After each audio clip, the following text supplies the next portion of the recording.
Seimone, just when you got the call, you did such a great job at your statue unveiling about the phone call from Kim and how quick it was. But when you got the phone call, what were your initial thoughts, and how long did it take for you to kind of digest what was being offered to you?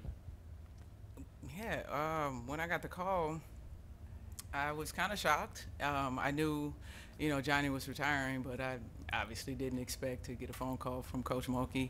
And she did, and she said, "Baby, Johnny retiring, and I would love for you to, have the position if you wanted." And so I was like, "All right, Coach." I thought about it, told her that I had some other opportunities that I wanted to kind of explore. And she said, "Go ahead, have a way with it." And so I was like, "But I'm gonna keep in touch with you. We're gonna continue to communicate," and we did. We had another call after that was more in depth, went into detail about the role, responsibilities, and what, expectations and things like that. And the third phone call was on a Friday. It was on a Friday. I called her, and she said, "What you got for me, baby?" And I said, "I think I'm coming home, Coach." And she said, "You gonna make me do work on a Friday?" She said, "I'm gonna get up and go and walk down the administration and get the ball rolling." And she was like, "This is gonna be a great opportunity for you, just to grow as a coach and everything." And I said, "Yes, ma'am." And she said, "Stop calling me ma'am." So, it happened, even though it was long, it happened very quickly. It was over a course of maybe 2 or 3 weeks that we discussed, talked, and went through the process. And, based on the other opportunities I had, she even said it herself. She was like, "Baby, you're going to get more experience here than you're going to get anywhere else." And it has been, right away. I've only been here a few days, and I'm right into it, just like everyone else. I'm getting my elbows into it, getting right to the work. So I'm excited. Simone, Reed Darcy, the advocate. Why did you ultimately, make the decision to come home? Why did you decide to do it? Why not? I mean, it's home. I've been away for over 20 years. Obviously, just coming in and out whenever I had time, throughout the seasons or whatever breaks that I had. But it was mostly about the opportunity. Like, coaching has continued to come back to me over time. I coached 2 years with the Sparks, and it was in more of an observation role. Like, I'm just kind of learning and growing, but not necessarily knowing if this was something that I wanted to do. I had two other opportunities with another sports league, Athletes Unlimited, that was more players-driven league, but you're coaching, not coaching. And I just remember having some conversations with some respected people in the coaching world, and I'm like, "Oh, I think I want to do it, but I want to take some classes," or, you kind of want to feel your way into it. And they was like, "The only way to do it is to do it." And so this opportunity presented the best situation for me to just gain experiences, to go out here, to learn, to grow, to fail, to succeed. And that's what coaches do. Coach Mulkey sits on the hot seat every day. I'm not on the hot seat, but, getting to see how it goes every day and see a team work together to accomplish a goal. Kim, how do you qualify adding the type of person and player, or former player, in Seimone to your staff?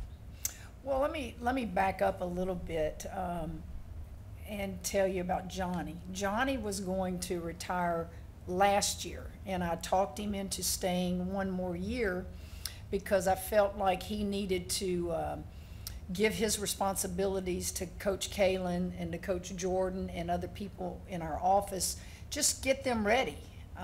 Because what he has done, I don't know half the things Johnny's done in 24 years of coaching with me, and he was gracious to do that. And when he came at the end of the season and said that he was definitely going to retire, I had a staff meeting with all my staff, and because I am not in the trenches like they are in recruiting and seeing who the up-and-coming coaches are, I asked each of them to give me suggestions. And I think it took maybe 3 seconds for Bob to speak up. And he says, "We need Seimone."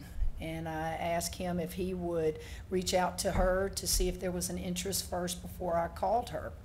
And it's a no-brainer. It was just a matter of changing responsibilities, because Johnny's responsibilities were totally different than what Seimone's will be. We would not be doing this if Seimone could not be on the floor sharing her knowledge and her experiences, not just in college, but in the league, in the WNBA. And so with the rules changing in our sport, where we can now soon probably have 6 on the floor, and in August voting again where we can have the rest of the staff doing limited roles on the floor, it was just great timing. And so I think that's what we spent a lot of time talking about, is that your role will not be what Johnny's role was. Here's what I'd like for you to do. And I think that was really, really important to her. Yeah, I'd like both of y'all to ask. We'll start with Kim. Just what do you want Seimone to get out of this? What would you like to get from Seimone out of this? And then Seimone, the same thing for you. Well, I think just her name brings such a positive in all aspects. Anyone that follows this game knows who Seimone Augustus is. It's not just a Louisiana player. She's just you know, I can't even keep up with how many medals she has now and championships, but she still didn't get that one championship when she played on Mulkey, right? I'm gonna let her and Bob hear that till the day I retire. But it was just, Seimone deserves this. We deserve it. Our state, our sport deserves it, and this is her school. This is where she grew up. You guys covered the statue unveiling. Well, that was crazy, the crowd. And those people, a lot of them, that's the first time they've probably seen Seimone since she left LSU. And now you will bring that crowd back to LSU because of their love for Seimone and her family. What you hope all your coaches do is learn, and then as you learn and you want to go on and become a coach, don't change your personality. Be who you are and take the good from who you learn from. I still learn every day from my coaches. Some things they can't get me to change to do, but if you become stagnant, you need to retire. And I think, you know, as you age, and Coach Bob and I are the older ones now on staff, look around us. We don't have anybody but young people around us. And it keeps us in the right frame of mind. And I just think that it was just a no-brainer. And it's such a rewarding feeling when you bring somebody back that is loved and respected as much as Seimone is. And I can't wait for our players to be with her and around her every day. They learned through a Zoom call the night before it was announced, and it was kind of a strange Zoom call. They were quiet, and I don't know if they were quiet because I don't do Zoom calls, and they were thinking, how is Coach doing this? Who's doing this for her? Or if they were in awe. Some of them clapped and some of them smiled, but it was really quiet. And I thought that was so not typical of my team. So maybe they're just waiting to see her in person. I know, I forgot the question. Just obviously you didn't come here to look pretty on the sidelines, you know. Oh, like, of what's course not. important for you to get out of this? Oh, just what she said, the opportunity to grow as a coach. My first conversation with her, I was like, you know, I'm trying to figure out my voice. If you know me, I don't talk loud, I talk softly, I don't talk often. And so that's something that I always thought about when I thought about coaching. I'm like, you know, how is that gonna sound? What does this feel like? Who is Coach Money? It's an identity thing for myself and many other coaches. Everyone has had to find their way. And so I think this presents a great opportunity for me to do that alongside of a legendary coach that has been around for 20 plus years. I've played, you know, for Coach Starkey and seen the ways of, you know, these great coaches and these great minds and how they're able to instruct these young ladies and help them, you know, accomplish their goals. You know, I can remember coming here and Coach Starkey just showing me video in the minute details of a free throw. My percentage dropped from like 90 to 89% one season, and he was like, it's because your hand is going out to the right, and just being able to instruct me.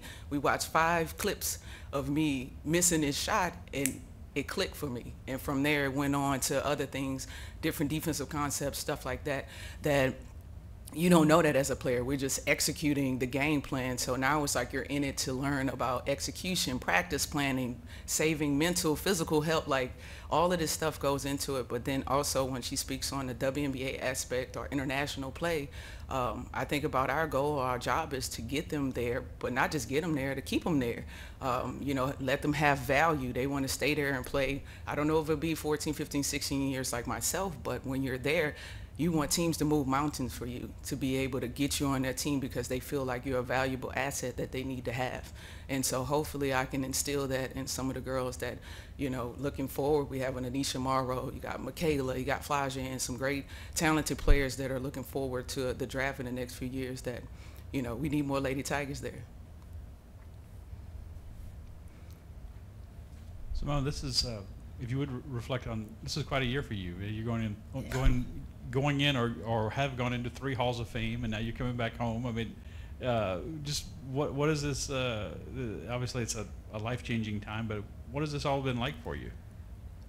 It's an ending. You know, you're finishing your playing career and you're being awarded for everything that you've done over the course of that time, but it's a new beginning, and a beginning that started, you know, like I said, with the Sparks, but this feels like an official beginning. Like the work really does start.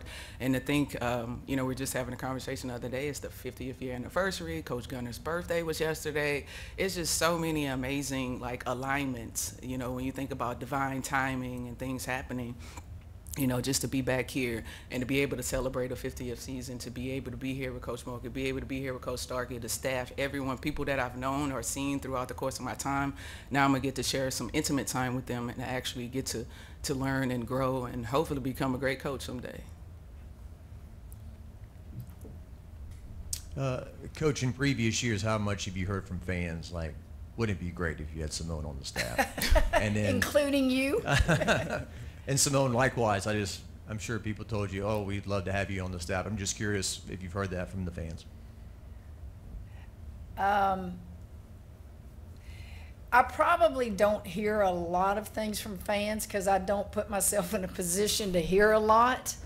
But obviously those who are close enough to me that are comfortable, that will text or call, it was like, Mulkey, you did it again. You pulled off another grand slam. We are the beneficiary of what this young lady and many others did before any of us ever got here as a staff. And I'm so excited because she doesn't realize we're going to learn from her too, because she's been in the WNBA. And we don't know that league. We're college coaches. We certainly support the league. I can't wait to go see them play this year, which will be a first for me. I spend my summers with my family, and I'm going to make a point to go see my Baylor players in the league and Angel, and because it is something special going on right now. And it's carried over from college to the WNBA. And I want to go see it for myself.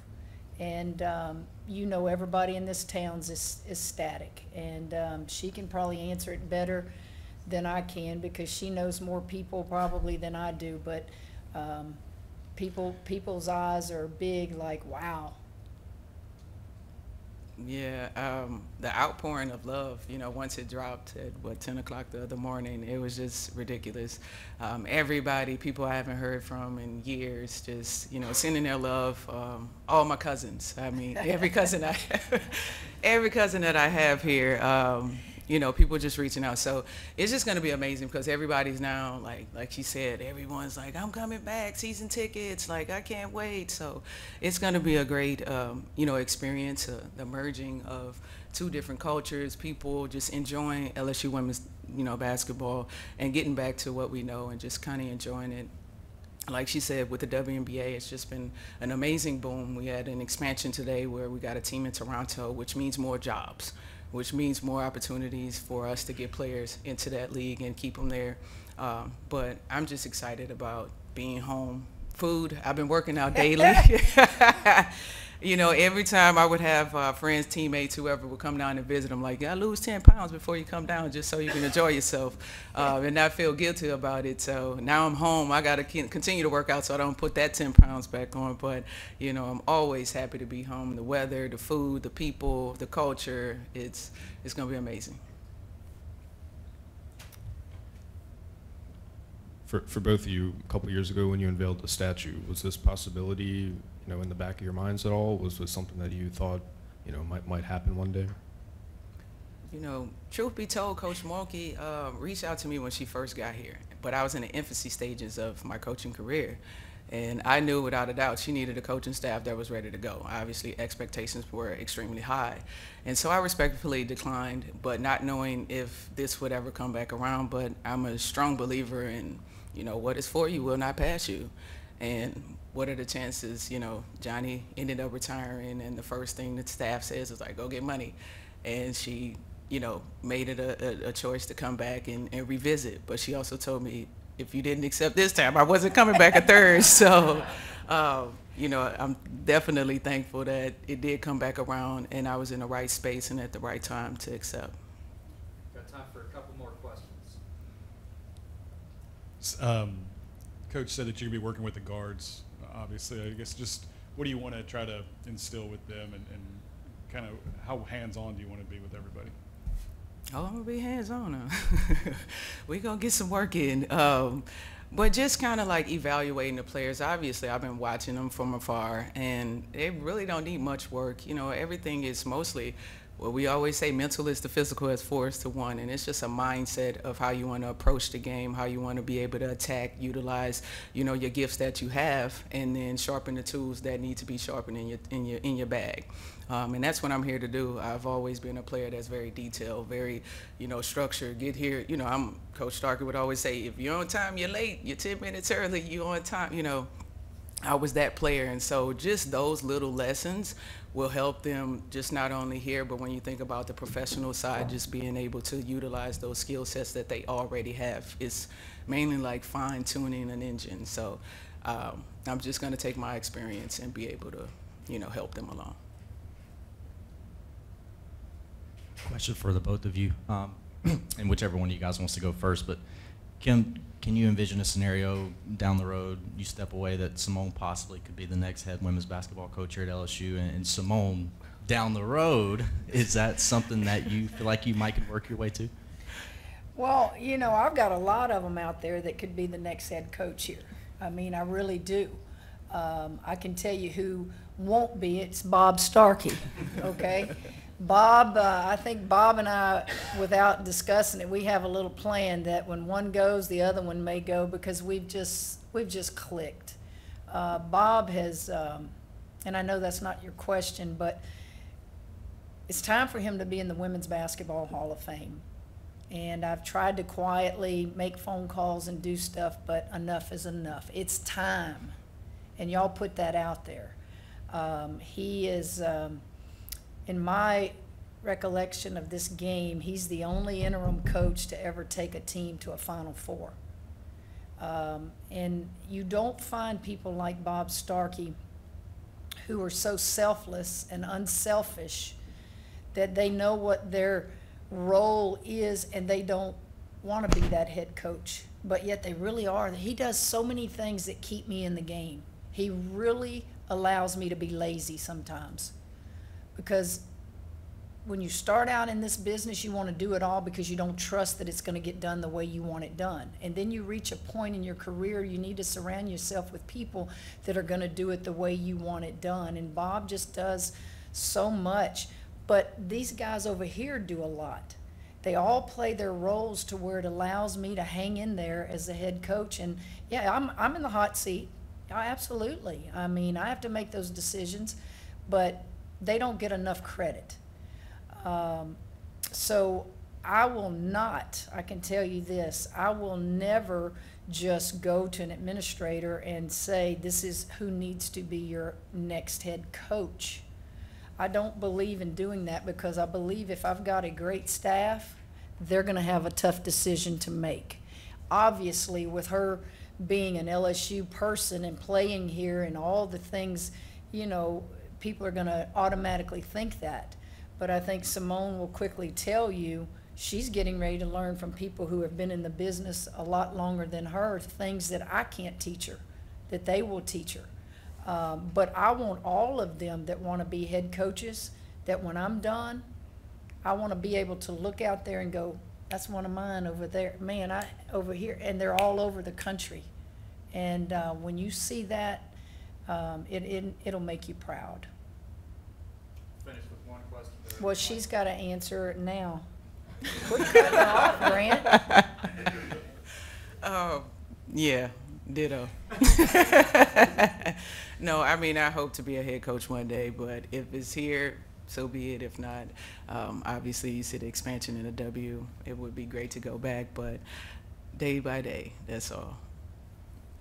Kim, if you could just kind of get us caught up on where the team is going into the offseason. I know you guys are going to Greece, but where does this year's team kind of stack up as it kind of finds its own identity moving forward during the offseason? This was supposed to be about Seimone. I knew one of you were going to have to get that in there. They're all at home right now. I can tell you that. They'll be back in the summer. Obviously, some will come first session of summer school. Some will be here second session. I'm a big believer that you don't burn people out in the summer. I never got to be in school during the summer. I'm not sure Seimone did, because we were always playing USA basketball. And I think it extended my career and made me hungry every year because I wasn't burnt out. We get 8 weeks in the summer to identify when we're going to do individual workouts with them. Some coaches after the season start practices immediately. I don't do any of that.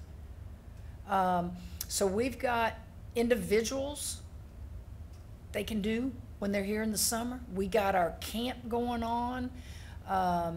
We've got some that'll vacation and ask for some time off here and there. I believe in all of that.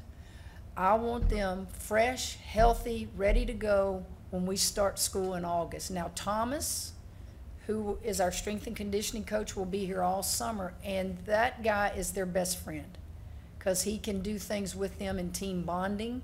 He can do conditioning. He can do anything with them, and I think that's good. And you don't necessarily have a coach in their ear every day. But pick up the phone, give them a schedule. Hey, Flage, when are you going to be in team? She's one that does a lot of stuff in the summer. Hey, when can you work with the coaches and individual? That's what we do. We kind of let them dictate their own schedule somewhat in the summer. And I love it that way. It allows me some freedom as well. Thank you, guys. Y'all good? Thank y'all.